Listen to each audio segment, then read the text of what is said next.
Welcome to Posh Conversations, where voices that matter come together to talk about safety, dignity, and inclusion at the workplace. From real stories to expert insights, every episode inspires awareness, accountability, and action under India's POSH Act, because every conversation takes us one step closer to safer workplaces for all. Today, we are pulling back the curtain and helping you understand the people behind your internal committee, who they are, what they do, and why you can trust them. So with us today is our presiding officer of Cisco India, Ms. Shailashree. Welcome, Shaila. Glad to be here.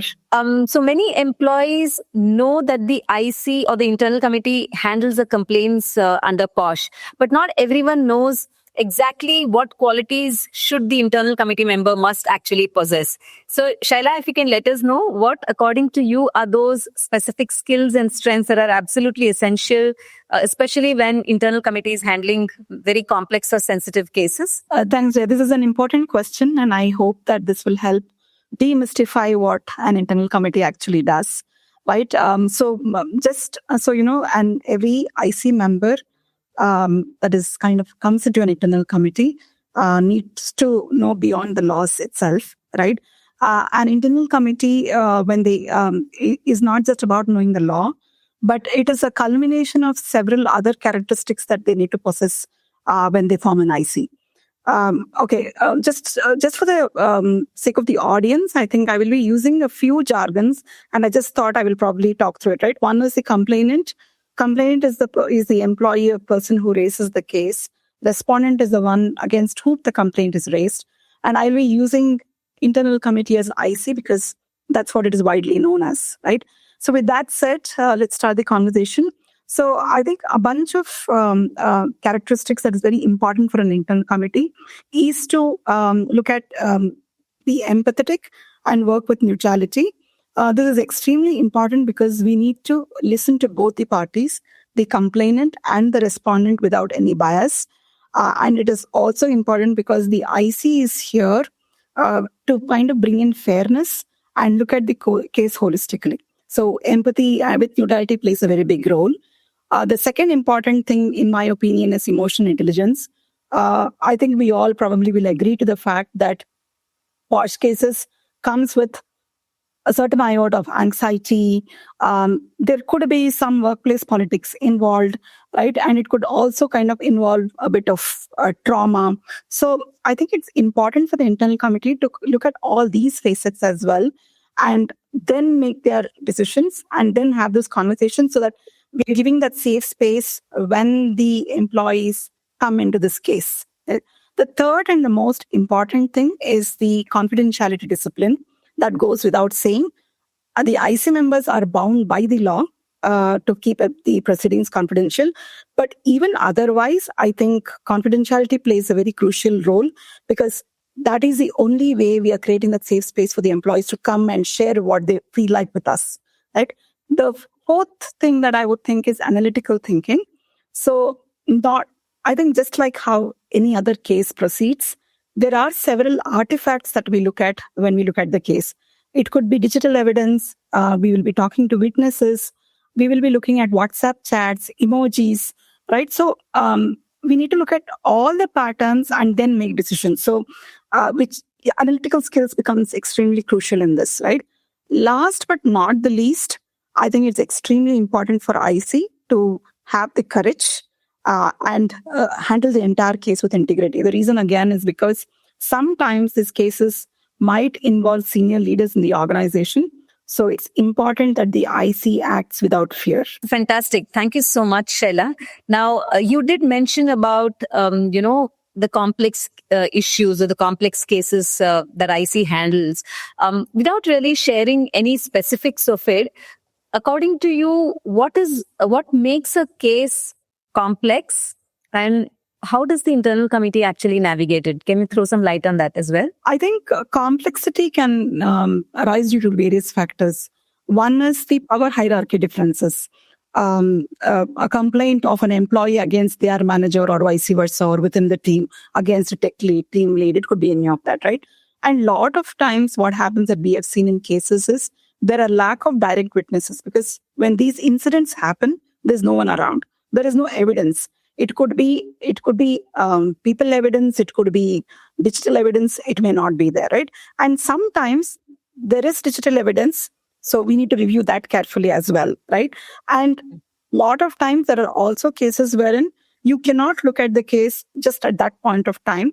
There might have been prior informal interactions between these parties, the complainant and the respondent, and maybe the witnesses involved. So Absolutely. all of this needs to be taken into account, which is why it kind of makes it a little complex. And of course, with all this comes retaliation, because no one likes when you're put on the spot. So IC needs to be wary of that as well. So True. yeah.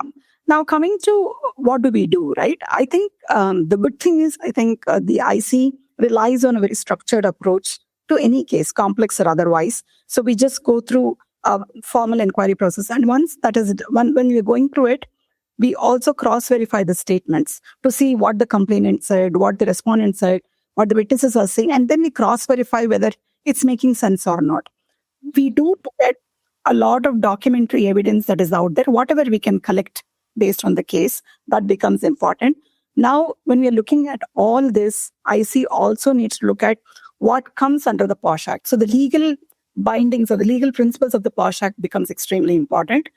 Last but not the least, I think we thrive to look at natural justice. When I say natural justice, I think we need to justice to both the complainant and the respondent, and we cannot have any kind of bias. So that is how we navigate through our cases. Shaila, also just wanted to understand, lot of employees actually hesitate to come forward. In fact, the Indian National Bar Association survey, which was done, also says that 50% of women who actually go through sexual harassment hesitate or do not want to come forward, right? So to all those listeners out there, and people who have gone through certain incidents, is there anything that you would like to tell them? Specifically, if I want to ask, what would you like to say to your own employees? People who want to come forward, but they are actually hesitating. Is there anything that you would like to convey to them? Yeah, absolutely. So first and foremost, IC is not a disciplinary trap. Okay, basically, it's not here to kind reprimand. It's a safe redressal mechanism, basically to protect your dignity at work. I think that is the fundamental thing that you need to note about the IC. And I'll also put forth a few more points on why you can trust the IC, right? So if you look at the IC itself in any organizations, Cisco or otherwise, it comprises of, or it is mandated by the law, that the presiding officer is a senior woman employee, as mandated by law. Secondly, we have an external member to this internal committee, primarily for two things that I see, right? The external member is generally the one who kind of understands the POSH laws end to end, and they are here to guide the internal committee. And secondly, they can be objective because they do not have like a corporate tie against them. So they're an external entity. Thirdly, I think all the proceedings are completely confidential, as I said earlier. So I think the employees can feel safe that this is a safe zone where they can come and talk, right? And fourthly, retaliation against complaints is completely prohibited. So the internal committee does have equipment to kind of control the retaliation if it comes by. So I think if there is fear that, I'm going to be raising complaint against X and he or she might retaliate, I think you don't have to worry about it. Yeah, the IC is here to take care of that. And again, the last point that I would like to say is this internal committee, while it's formed by the organization, it operates independently and purely going by the POSH laws, right? So the IC is not, it does not have to go and talk to or is responsible for higher management or anything like that. So neutrality comes in automatically just with the formation, the way IC operates. We do talk about a lot of powers that the internal committee has that no one else in the organization has, which is why most of the employees, like to actually come forward and also talk to the IC. Now, what in my experience I have also seen, Shaila, is in many organizations, employees don't know who the IC members are and they don't know what the powers of the IC are. Of course, this is something that we have spoken about in our POSH radio as well, in our previous segments. But what I want to ask you is, amongst all the powers that the internal committee has, Which are those which you use in real time regularly, Shaila? I think under the POSH Act, IC has powers similar to a civil court for the purpose of an inquiry. Okay. Now, what all does this include? This includes summoning and examining the witnesses. The complainant or the respondent feels that the case has more bearing if we talk to XYZ, then IC has the power to summon them and talk to them, right? Secondly, I think requiring the production of documents. What do I mean by that, right? If a complainant or respondent feels that these documents are important, this documentary evidence is important for the case, then IC has the power to get those documents, to review them, to look at how the case proceeds, right? Reviewing the electronic communication, as I said earlier. If there has been a WhatsApp chat, on email, personally, it doesn't have to be a corporate email. I think IC has the powers to actually look at that. Then recommending internal relief. This, in my opinion, is a very important power that an IC has. So in case a complainant is feeling that, if I complain against a person X, and then I will not feel safe working in the same team or under the same manager, they can actually seek help from the IC, and IC can recommend to management to provide that interim relief during the course of the case, because we don't know at that point of time where the case is going to go, right? And the other thing is, of course, once the case is kind of looked through, the IC has deliberated on what needs to be done. They are in a position to recommend disciplinary action, right? Up to the termination of an employee, if need be, if the allegation is substantiated. So these are the powers that the IC holds, and they exercise as well. As we close, Shaila, what message would you like to give employees, your employees, during the IC Visibility Month? I think first and foremost, dignity at a workplace is a right, not a privilege. Secondly, I think when you speak up, right, you are being accountable. And in my opinion, sometimes when you speak up, it's not just for yourself. You're probably speaking up for others as well who might not have been able to. So I think it is important that you bring it, you actually speak up and say what you're going through, right? And as I said earlier, I think IC exists to kind of ensure fairness and not really bring in fear. We encourage early reporting because that helps. And if you're unsure whether this qualifies for a POSH or not, we are here to guide you. You can always reach out to the IC and we can tell you what needs to be done.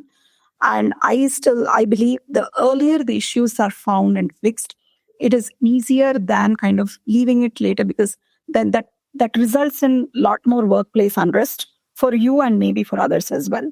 So thank you so much, Shaila, for helping us understand the strength, the sensitivity, and the responsibility behind the internal committee. To all our listeners, this IC Visibility Month, let's move from awareness to trust. So if you have any questions, please reach out to the internal committee. Visibility builds safety. Transparency builds trust. So this is Jaya signing off from POSH Radio. Stay aware, stay respectful, stay empowered.